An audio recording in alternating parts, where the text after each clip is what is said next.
The world stood still on June 25, 2009. Michael Jackson, the king of pop, had left us. Streets filled with mourning fans. Radio stations played his hits on endless repeat. Television networks cleared their schedules. Everyone wanted to know what happened to the man who moonwalked into our hearts and changed music forever. But as the initial shock wore off, another mystery began to emerge. Where would they lay him to rest? The question consumed the media. Reporters camped outside Forest Lawn Memorial Park in Glendale, California. Helicopters circled overhead. Security personnel formed human walls. Something unusual was happening, and the secrecy surrounding it only fueled wild speculation. Michael's family remained tight-lipped. His children, Paris, Prince, and Blanket, were shielded from the cameras. His brothers and sisters gave brief statements, but revealed nothing about the burial plans. Even close friends who had known Michael for decades claimed ignorance. This wasn't just about privacy. This was something else entirely. The memorial service at the Staples Center drew nearly 20,000 people. Millions more watched worldwide. Stevie Wonder sang. Mariah Carey performed. Magic Johnson spoke. Brooke Shields shared intimate memories. Yet through it all, one question remained unanswered. Where was Michael Jackson's body? The golden casket displayed at the memorial was just for show. The real burial would come later, they said. Much later. Weeks turned into months. Rumors spread like wildfire across the internet. Some claimed Michael had been buried at Neverland Ranch, his beloved home that he'd abandoned years early after legal troubles. Others insisted he'd been taken to Gary, Indiana, his birthplace, to rest near family roots. A few conspiracy theorists even suggested there was no body at all, that Michael had faked his death and disappeared to escape the pressures of fame. The truth was far stranger than anyone imagined. On September 3rd, 2009, more than 2 months after his death, the Jackson family finally held a private burial. Only family members and a handful of trusted friends attended. No media, no fans, no fanfare. The location? The Great Mausoleum at Forest Lawn, Glendale, one of the most exclusive and expensive final resting places in the world. The Great Mausoleum isn't just any burial site. Built in 1920, it's a massive structure modeled after Italian Renaissance architecture. Inside, replicas of famous works of art adorn the walls. Stained glass windows cast colored light across marble floors. The air smells of flowers and old stone. Only the wealthy and famous can afford spaces here. Clark Gable rests within these walls. So does Jean Harlow, Carole Lombard, Red Skelton. Now Michael Jackson joined their ranks. But here's where the story takes an unexpected turn. The Jackson family didn't just purchase a standard burial plot. They bought something far more elaborate. Michael's final resting place occupied an entire section of the Holly Terrace area inside the mausoleum. The cost? Reports suggested it exceeded $1 million. But money wasn't the remarkable part. What they built there was. The burial chamber was unlike anything Forest Lawn had seen before. Reinforced walls, climate control systems, security measures that would make a bank vault jealous, motion sensors, cameras, alarms. The family wasn't taking any chances. They'd learned from history. Elvis Presley's grave had been robbed. So had Charlie Chaplin's. Grave robbers and obsessed fans posed real threats. Michael's resting place needed to be impenetrable. Yet despite all these precautions, something was missing. Or rather, something was added that nobody expected. As workers completed the final touches on the burial chamber, they installed something that would remain secret for years. Something that would change everything we thought we knew about Michael Jackson's death and his lasting legacy. The family swore everyone involved to absolute secrecy. Contracts were signed. Threats were made. Silence was purchased. What they hid there would eventually surface, but not for a long time. And when it did, the world would realize that Michael Jackson's final resting place was never meant to be just a tomb. It was something far more extraordinary.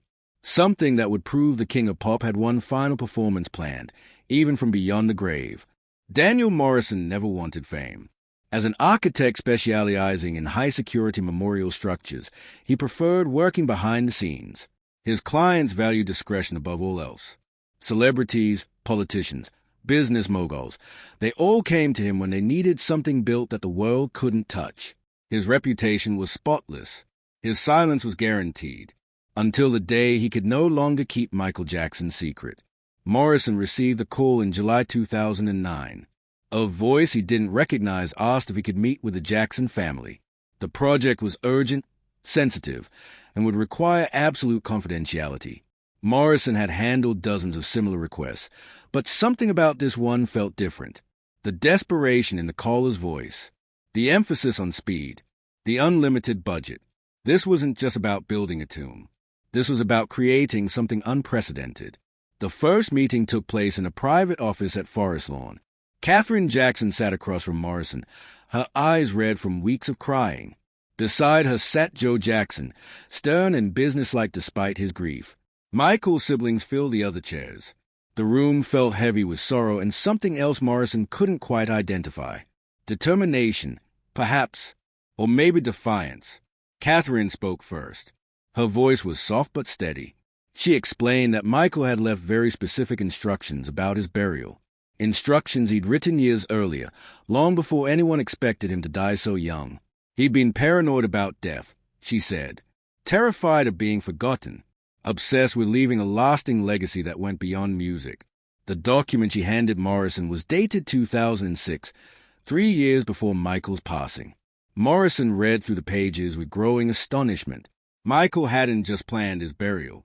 He designed an entire experience. The specifications were extraordinary. The burial chamber needed to be airtight and climate-controlled, maintaining a constant temperature of exactly 68 degrees. The walls required special acoustic treatment, capable of containing sound without any leakage. Most bizarre of all, the design called for a complex electrical system, far beyond what any typical mausoleum would need. But the strangest requirement came at the end of the document. Michael wanted a recording studio built into his burial chamber. Not a simple room with microphones. A fully functional, state-of-the-art studio capable of producing professional quality music. The specifications rivaled the best studios in Los Angeles. Mixing boards, digital recording equipment, speakers, instruments, everything needed to create music, installed in a room designed to house the dead. Morrison's first reaction was disbelief. This had to be a joke, some elaborate prank by a grieving family not thinking clearly. But as he studied their faces, he saw only seriousness. They meant every word. Michael had recorded something before he died, they explained. Something he wanted released, but not immediately. Not for years. Maybe decades. He'd created a failsafe, a way to ensure his voice would return when the world had almost forgotten him. The technical challenges were enormous. Building a recording studio required extensive wiring, ventilation, and space. Doing so inside a mausoleum, without alerting the media or the public, seemed nearly impossible. Forest Lawn's management would need convincing. Construction crews would ask questions. Every worker who saw the project became a potential leak. Morrison had built secure structures before, but nothing like this. Yet the Jackson family had prepared for every obstacle. They'd already negotiated with Forest Lawn directors, who agreed to the project in exchange for a substantial donation to the memorial park. They'd assembled a crew of workers who'd signed ironclad non-disclosure agreements, with financial penalties so severe that betrayal would mean financial ruin. They'd planned every detail, thought through every problem. All they needed was someone with Morrison's expertise to make it real. Morrison agreed, though he still didn't understand why. Why build a studio in a tomb? Why hide it? Why create something that might never be seen or used? The answers came slowly, revealed piece by piece as construction progressed. Michael had recorded dozens of songs in the months before his death. Complete tracks, finished productions, music that could fill several albums. But he'd been unsatisfied with the timing of their release. The music industry had changed, Michael believed. Artists released music constantly, flooding the market until nothing felt special anymore. He wanted to do something different. He wanted his final works to emerge slowly, mysteriously, keeping his legend alive for generations. The recordings would be stored in his burial chamber, protected by the same security that guarded his body. Years would pass. Decades, even. Then, when the time was right, the family would reveal what Michael had left behind. Construction took 6 weeks. Morrison's crew worked at night, when Forest Lawn was closed to public. They brought in equipment through back entrances. They installed soundproofing, wiring, and climate control systems. They built a false wall inside the burial chamber, creating a hidden room behind Michael's tomb. To any visitor who might somehow gain access, it would look like an ordinary, if elaborate, resting place. But behind that wall lay something extraordinary. Morrison kept the secret for 15 years. He watched as the world mourned Michael Jackson, as conspiracy theories spread, as fans continued to obsess over every detail of his life and death. He attended parties where people speculated about unreleased recordings. He read articles about lost Michael Jackson songs that might exist somewhere in a vault. He knew the truth, but he stayed silent, honoring his contract and his word. Then, in 2024, Morrison was diagnosed with terminal cancer. 6 months to live, maybe less. Suddenly, keeping secrets seemed less important than setting the record straight. He began writing his confession, detailing everything about Michael Jackson's burial chamber. He described the hidden studio, the unreleased recordings, the elaborate plan to keep Michael's voice alive across generations. He prepared to release a statement, knowing it would shock the world and finally reveal what lay behind those marble walls at Forest Lawn. Sarah Chen never expected her job as a security supervisor at Forest Lawn Memorial Park to become so complicated. For 8 years, she'd walk the grounds, check cameras, and ensure that the famous dead rested in peace. It was quiet work, dignified work, and it paid well enough. Then Daniel Morrison's confession hit the internet, and everything changed overnight. The document spread across social media like a virus. Within hours, millions had read about the secret recording studio hidden in Michael Jackson's tomb. News networks picked up the story. Reporters descended on Forest Lawn. Fans gathered at the gates, demanding access, wanting to verify Morrison's claims. The peaceful Memorial Park transformed into a circus, and Sarah found herself at the center of the chaos. Forest Lawn's administration went into crisis mode. They issued a statement denying Morrison's allegations, calling them the delusions of a dying man seeking attention. But the denial rang hollow. Morrison had included too many specific details, photographs of blueprints, receipts for equipment purchases. His credibility was too solid, his reputation too established. People believed him, and now they wanted proof. Sarah's phone rang constantly. Reporters offered money for information. Fans begged for access. Conspiracy theorists demanded investigations. The pressure was unbearable. But Sarah had a secret of her own. She was one of the few people who knew Morrison was telling the truth. She'd been briefed about the hidden studio when she was promoted to supervise the Great Mausoleum section 5 years earlier. She'd signed the same non-disclosure agreements Morrison had signed. She'd become part of the conspiracy to keep Michael Jackson secret. Her supervisor called her into an emergency meeting. 3 Jackson family representatives sat around the conference table, their faces grim.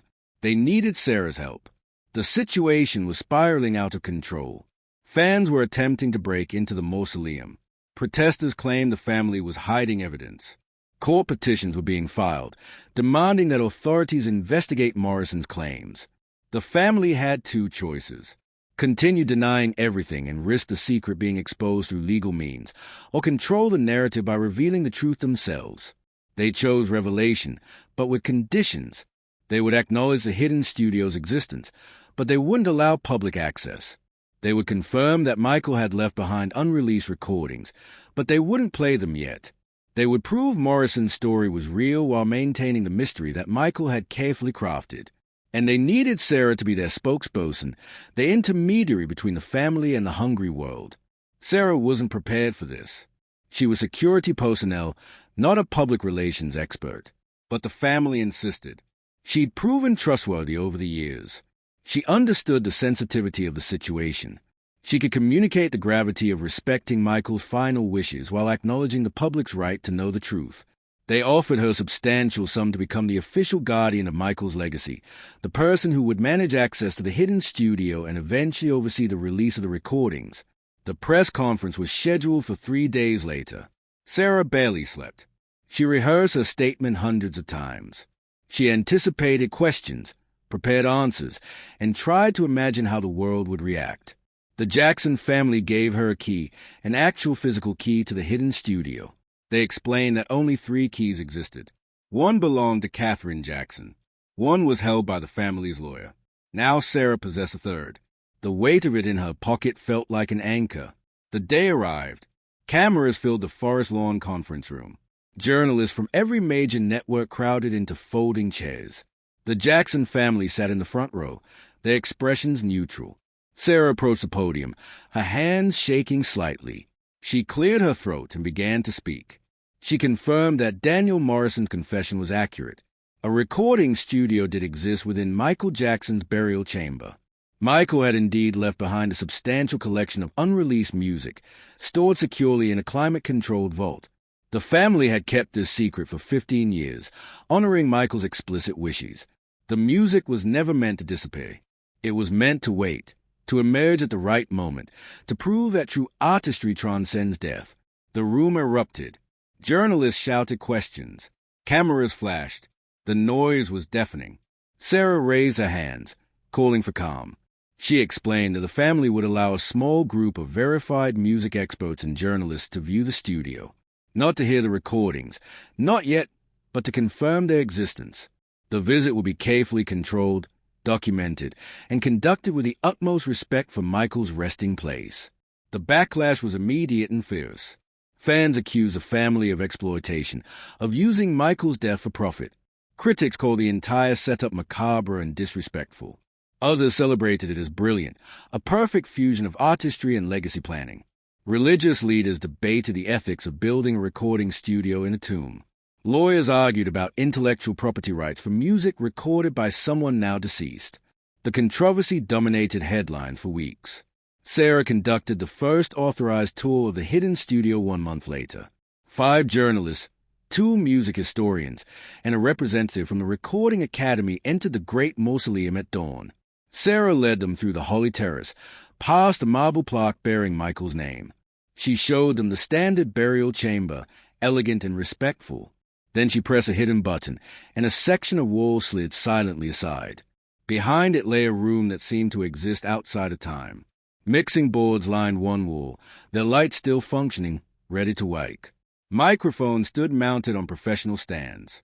A digital recording system showed green lights, indicating everything was operational. Guitars hung on wall racks. A keyboard sat beneath a dust cover. The climate control system hummed quietly, maintaining perfect conditions.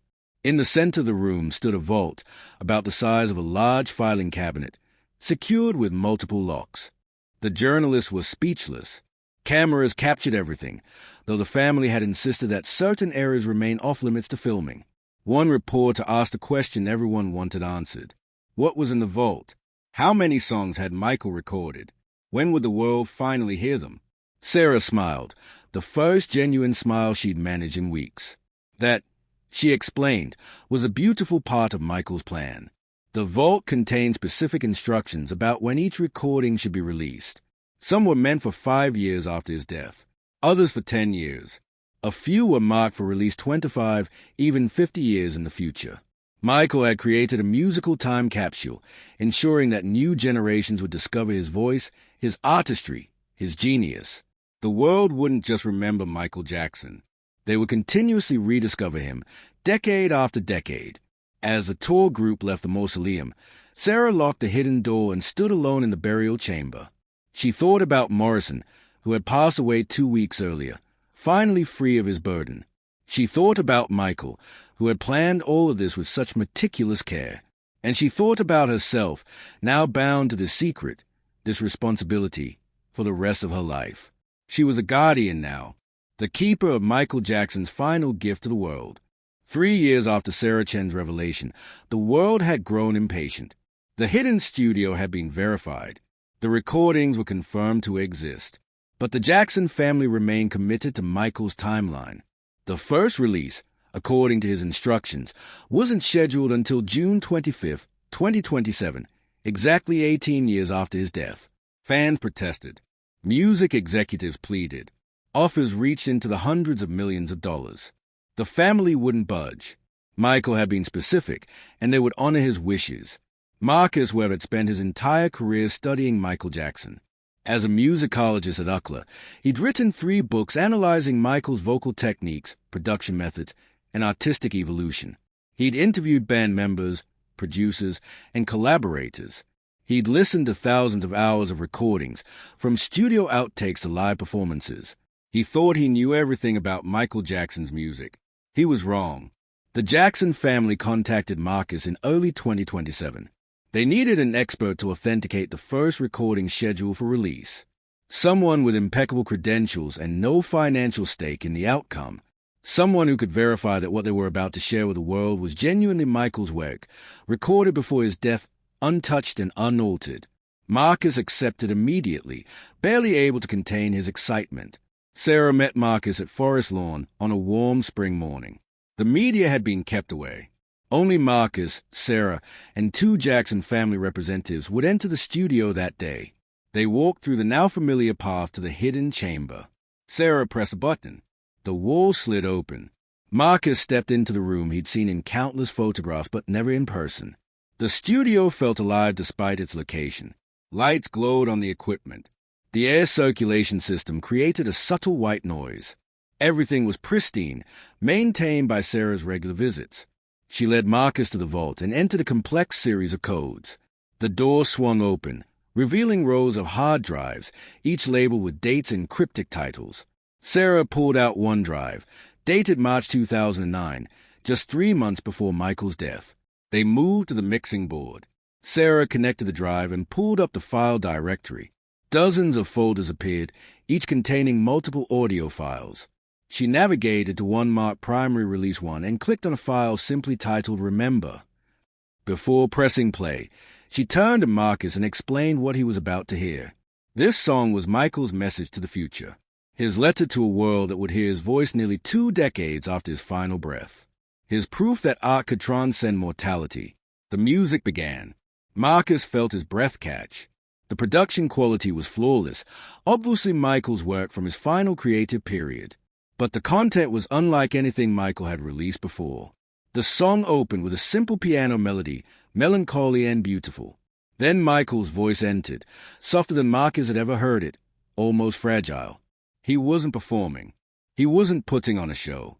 He was speaking directly to listeners, knowing they would hear this long after he was gone. The lyrics were autobiographical, reflecting on Michael's life with a clarity that came from knowing his time was limited. He sang about his childhood stolen by fame, about the accusations that had haunted him, about the love he felt for his children and his fear of leaving them behind, about his artistic drive, the thing that pushed him to create even when the world turned hostile. The song was raw, honest, and devastatingly beautiful. As the final notes faded, Marcus realized he was crying. He'd spent years studying Michael Jackson's art, but this was different. This was Michael Jackson speaking from beyond death, offering the vulnerability he'd rarely shown in life. The song wasn't just music. It was a message, a confession, a gift to everyone who had loved him and everyone who would discover him in years to come. Sarah asked Marcus a crucial question. Was it authentic? Could he verify this was actually Michael Jackson, recorded before his death, without any posthumous manipulation? Marcus didn't hesitate. The vocal characteristics were unmistakable. Michael's unique timbre, his breathing patterns, the way he attacked certain consonants, these were impossible to fake or reproduce.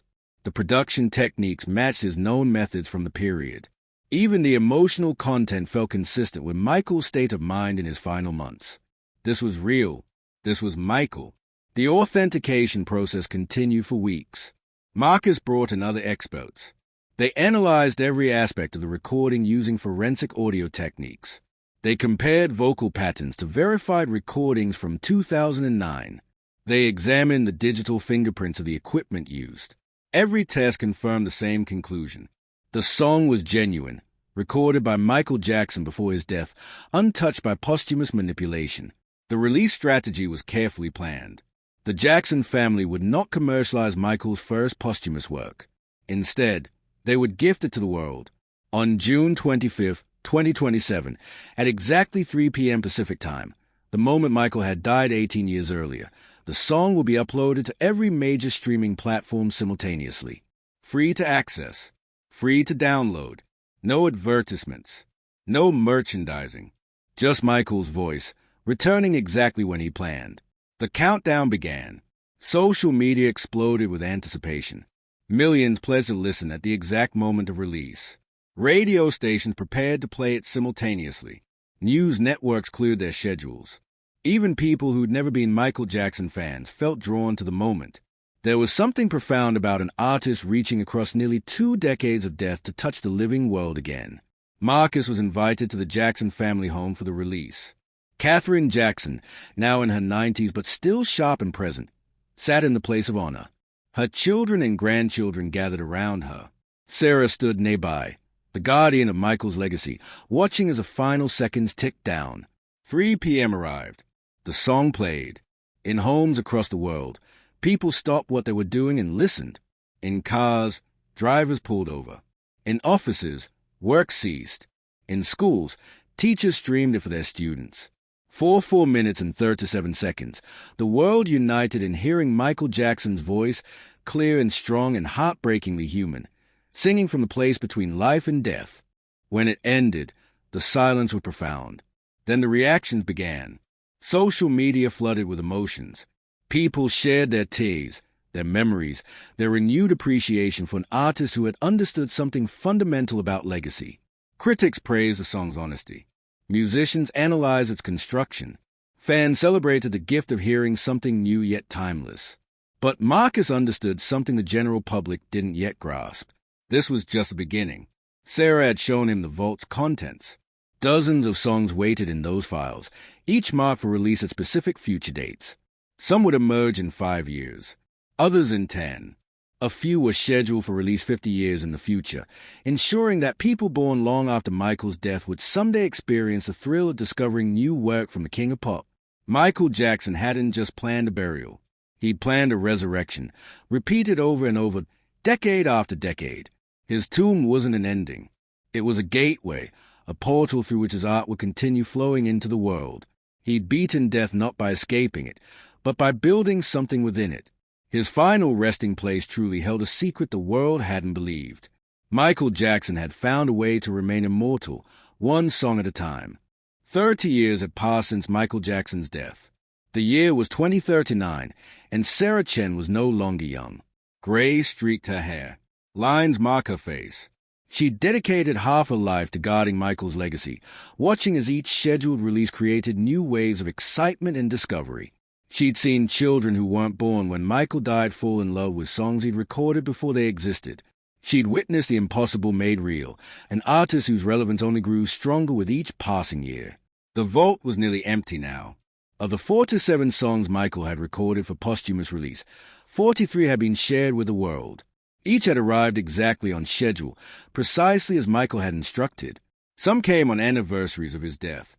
Others appeared on dates significant to his life.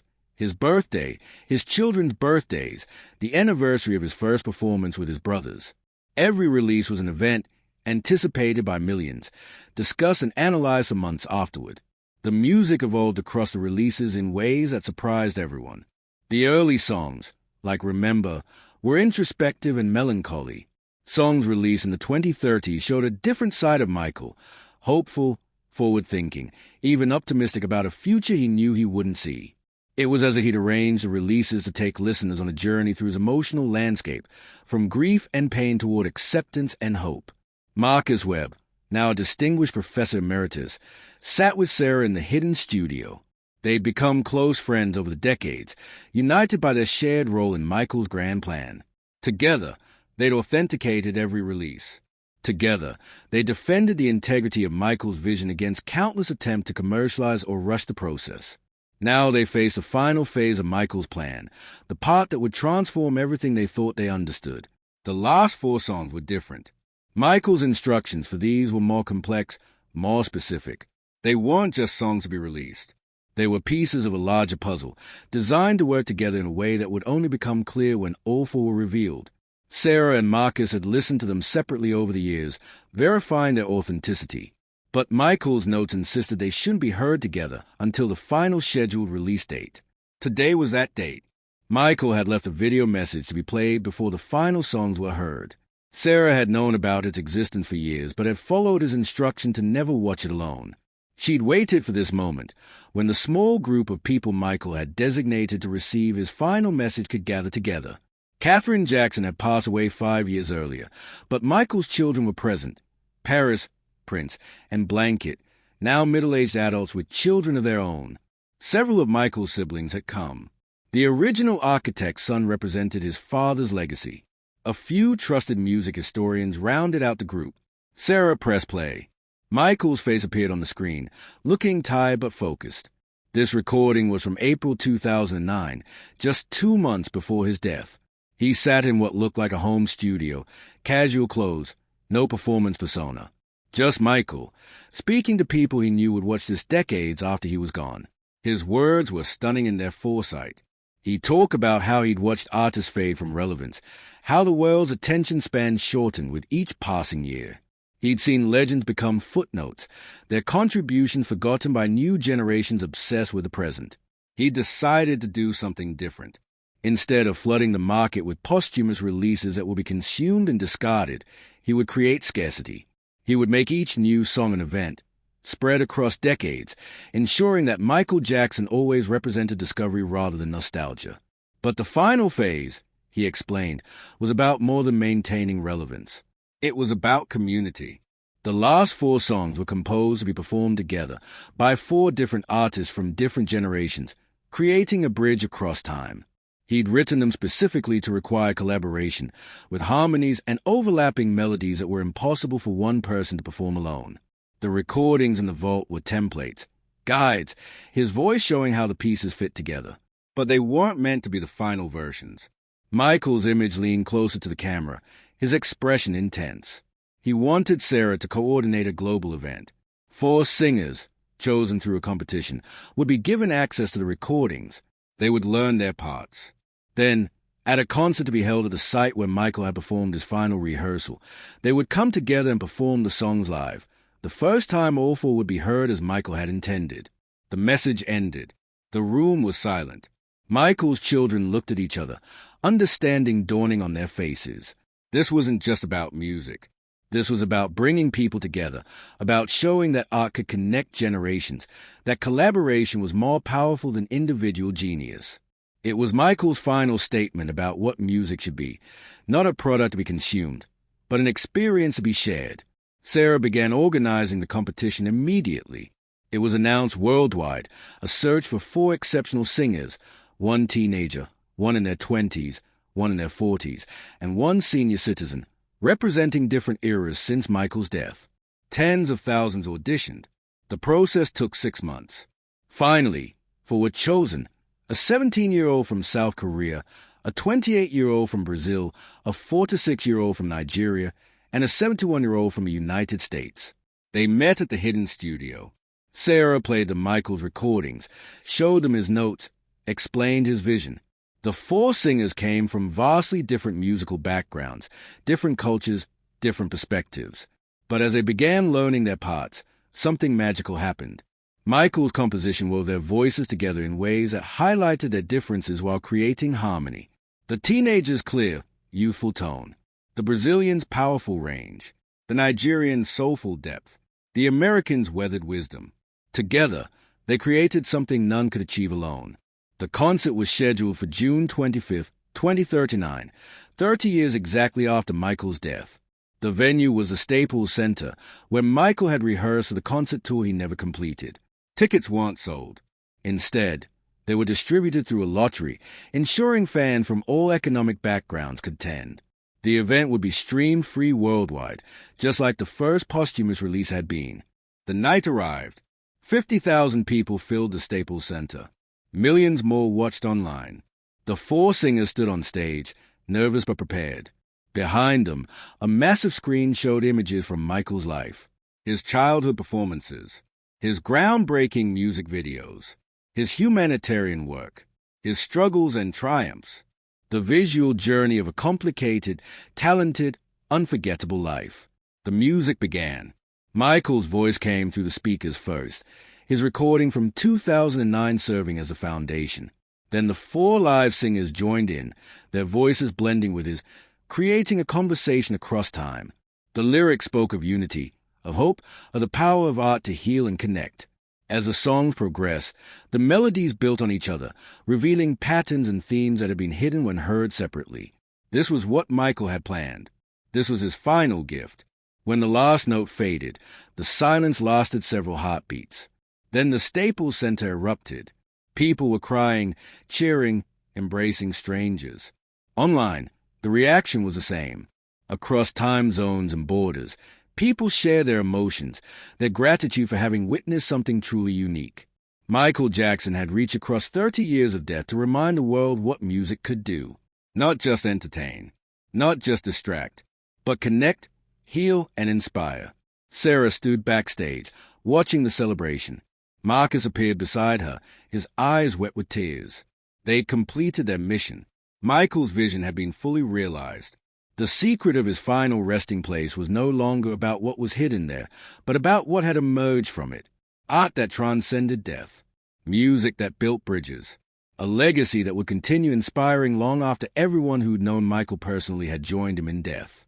The hidden studio would remain, Sarah decided. It would become a museum, a place where future generations could see how Michael had planned this extraordinary journey. They would learn not just about his music, but about his understanding that true immortality comes not from being remembered, but from continuing to matter, to move people, to make a difference.